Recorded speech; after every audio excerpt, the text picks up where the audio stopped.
Okay, now हम बात करेंगे पैथोजेनेसिस और क्लिनिकल फीचर का उसके बारे में, ठीक है, जो कि प्लाज्मोडियम की बारे में बात करेंगे, ठीक। अब मेन के अंदर इन्फेक्शन हो गया, उसकी वजह से फीवर हो गया, जो फीवर हुआ इंटरमिटेंट फीवर हुआ, क्योंकि वो it is related with rupture of RBC and release of hemozoin that is the malarial pigment. जब वो पिगमेंट बढ़ेगा तो फीवर हो जाएगा, और जब पिगमेंट कम हो जाएगा तो फीवर बिल्कुल नॉर्मल हो जाएगा। This is called as intermittent, यानी कि बढ़ा और वापस नॉर्मल हो गया, बढ़ा वापस नॉर्मल हो गया, that is called as intermittent fever, ठीक है।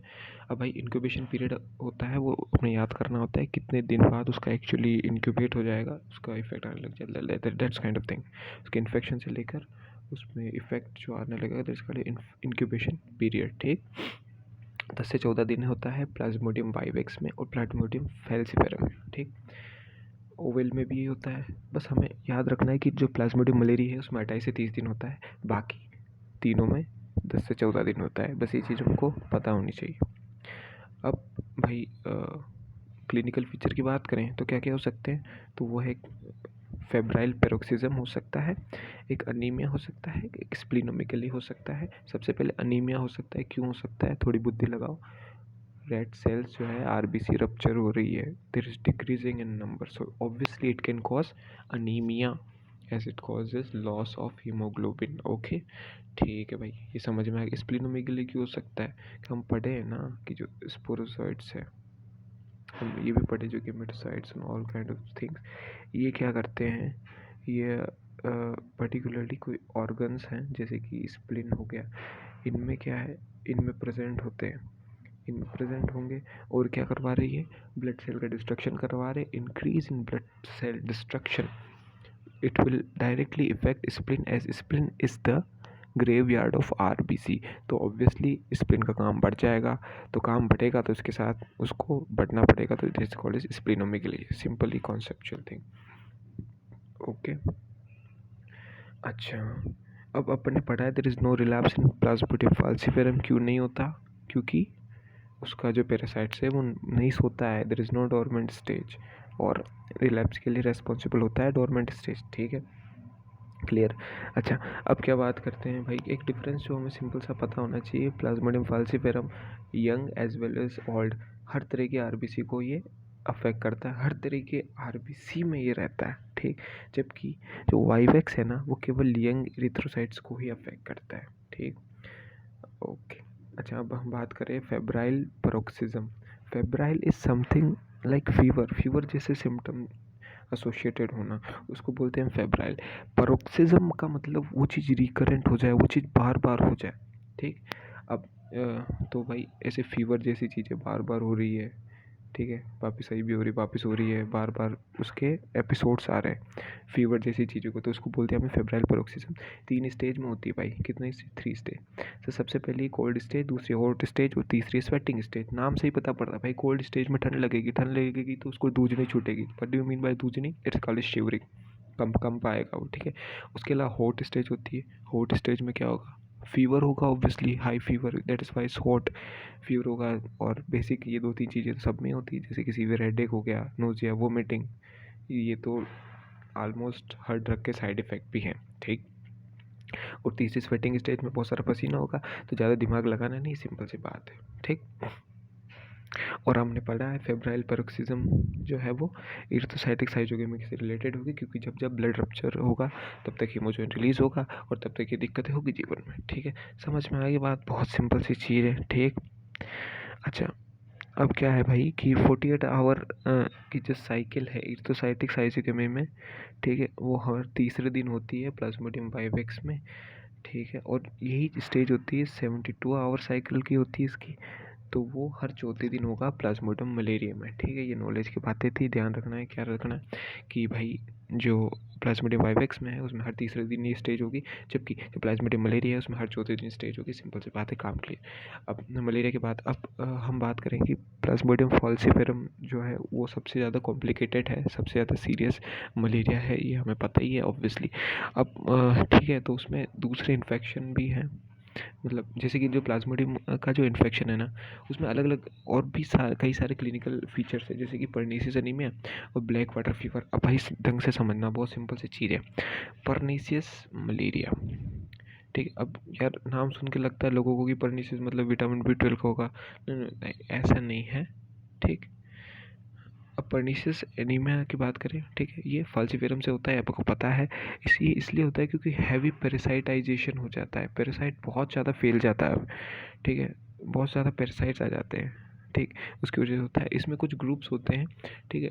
अब एक तो दिमाग में गया तो हमने सेरेब्रल करवा दिया, ठीक। एक सब पूरे शरीर में फैल गया तो सेप्टिसीमिक हो गया। और एक अलग से होता है एलगिड, ठीक। सबसे पहले बात करें सेरेब्रल मलेरिया, सेरेब्रल है तो ब्रेन में होगा, ब्रेन में होगा तो हाइपरपायरेक्सिया होगा, राइट। अब ब्रेन में है तो कोमा हो सकता है, ब्रेन में है तो पैरालिसिस भी हो सकता है, सिंपल जो है। अब ब्रेन में कंजेशन इसलिए हो जाता है क्योंकि हमने पढ़ा है कि इसके जो स्टेज होती है वो स्टेज ब्रेन की कैपिलरीज में होती है। अब जब ब्रेन की कैपिलरीज को ब्लॉक कर देगी तो वहाँ ब्लड इकट्ठा हो जाएगा, तो there will be congestion, congested हो जाएगा। समझ में आई? सिंपल सी बात है, ठीक। और प्लग विद दिस, और इससे डीथ भी हो जाती है, मर भी सकता है। दूसरा है, हमने बात करते हैं एलगिड, एलगिड मलेरिया। इसको याद करने का तरीका ऐसा है कि एलगिड से हमें एलगी याद आ रही, एलगी को टच करेंगे तो वो कोल्ड होगी, काम ही होगी थोड़ी सी, नहीं तो हमारी स्किन भी वैसी हो जाती है, ठीक। उसकी वजह से क्या होता है, पेरिफेरल सर्कुलेटरी फेलियर। अब इसको समझना है तो कैसे हो सकता है भाई, समझो कोल्ड काम स्किन है तो उससे obviously there will be vasoconstriction, ठीक है, ठंड लगती है तो वैसे कॉन्स्ट्रिक्शन हो जाता है, तो उसकी वजह से पेरिफेरल सर्कुलेटरी फेलियर हो सकता है, ठीक। सेप्टिसीमिया तब बोलते हैं जब वो बहुत ज़्यादा फैल जाता है, पूरी बॉडी में फैल जाता है, तो उसकी वजह से होता है, बहुत सारे ऑर्गन को इंक्लूड कर देता है, उसको सेप्टिसीमिक बोलते हैं। दूसरी इसमें चीज़ आती है ब्लैक वाटर फीवर। अब ब्लैक वाटर फीवर को समझने की बहुत सिंपल सी चीज़ है, जब प्लाज्मोडियम फाल्सीफेरम है वो पहले किसी को इन्फेक्ट कर चुका है, दूसरी बार जब उसने फिर से इन्फेक्ट किया और हमने दे दी क्विनीन, क्विनीन पूरी देंगे तो इफ़ेक्ट आ जाएगा, कोई इफ़ेक्ट नहीं आएगा क्योंकि quinine is a drug use in treatment, ठीक है। लेकिन हमने इनएडिक्वेट दी। अब जब हम इसको इनएडिक्वेट देंगे तो यहाँ पे ऑटो इम्यून मैकेनिज्म स्टार्ट हो जाएंगे। हमने इधर से दी क्विनीन, इधर से इन्फेक्शन हो गया, और ऑलरेडी तो था इन्फेक्शन, पहले हो रखा था बहुत पहले कभी, इसका पास हिस्ट्री है। अब हमने दोनों जब साथ में दे दिया तो क्या होगा, ऑटो इम्यून मैकेनिज्म हो जाएगा। ऑटो इम्यून का मतलब आते ही बेसिक दिमाग में क्या आती है, एंटीजन एंटीबॉडी रिएक्शन, ये बेसिक चीज़ अपने बाहर में आती।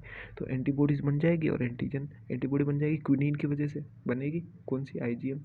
और एंटीजन खुद आ रहा है तो यहाँ पे क्या होगा, ऑटो इम्यून मैकेनिज्म हो जाएगा, एंटीजन एंटीबॉडी रिएक्शन हो जाएगा, तो मासिव डिस्ट्रक्शन हो जाएगा आरबीसी का, ठीक है। और इसकी वजह से ब्लैक वाटर फीवर आ जाएगा, ठीक है। सिंपल सी बात, कोई दिक्कत नहीं। अब एक प्लाज्मोडियम फाल्सीफेरम के बारे में कुछ बेसिक कैरेक्टरिस्टिक कुछ दे रखे। ये सबसे डेंजरस है, सबसे तगड़ा मलेरिया करता है, इसके मलेरिया को बोलते हैं मलेरियन टर्शियन मलेरिया बोलते हैं, ठीक है। ऐसा क्यों होता है, आओ समझते हैं इसको। हमने एक चीज़ पढ़ी कि यार ये ना हर यंग और ओल्ड हर आरबीसी को अफेक्ट करता है, ठीक है, जबकि वाईवैक्स है वो केवल यंग को इफेक्ट करता है। तो ये अब इसका जो लेट ट्रोफोजाइड साइजोजोन्ट है वो एग्रीगेट हो जाते हैं कैपिलरीज ऑफ ब्रेन में, जिसकी वजह से हमने इधर देखा था क्या होता है, there is congestion, this is congestion हो जाता है, ठीक है। और दूसरे इंटरनल ऑर्गन्स में भी हो जाएंगे। So only ring forms and gametocyte present in the peripheral blood, ठीक, समझ आए। अच्छा, पैरासाइटेमिया बहुत हाई है, इसकी वजह से वो सेप्टिसीमिया वगैरह वगैरह बहुत सारी चीज़ें कर सकता है जो हमने पहले पढ़ा था, like cerebral malaria, algid malaria, septicaemic malaria, ये 3 चीज़ें हमने पढ़ी, ठीक है। अब उसके बाद में क्या क्या बात करते हैं, कुछ जो पैरासाइट है वो इरिथ्रोसाइट की मेम्ब्रेन जो है ना उससे भी जुड़े हुए होते हैं, और वो होते हैं अकोल फॉर्म्स। अब आपको मैं बताता हूँ अकोल फॉर्म कैसा होता है, just look it here. Accole form ऐसी दिखती है, लाइक आपकी आइज़ है, आइज़ बाहर निकल गई है, ठीक है, ये आपका कॉर्निया हो गया और ये रेस्ट ऑफ योर आई हो गई, this is called as accole form, ठीक। अकोल फॉर्म दिखती है। अब मोड ऑफ इन्फेक्शन की बात करें, अलग अलग मोड हो सकते हैं भाई। ट्रांसफ्यूजन मतलब नाम से पता पड़ रहा है ब्लड आपने किसी का और कर लिया, उसमें पैरासाइट ऑलरेडी थे आपको। कंजेनाइटल, क्या हुआ कि जो बच्चा हो रहा था तो प्लेसेंटा से क्रॉस हो गया, पैरासाइट जनरली नहीं होता है, but if there is a defect in placenta it can cause congenital malaria, ठीक है, सिंपल सी बात है। और इस टाइप के मलेरिया को बोलते हैं ट्रोफोजाइट इंड्यूस मलेरिया, क्योंकि उसमें जो पैरासाइट होता है वो मेनली ट्रोफोजाइट स्टेज में ही प्रेजेंट होता है, ठीक है सर।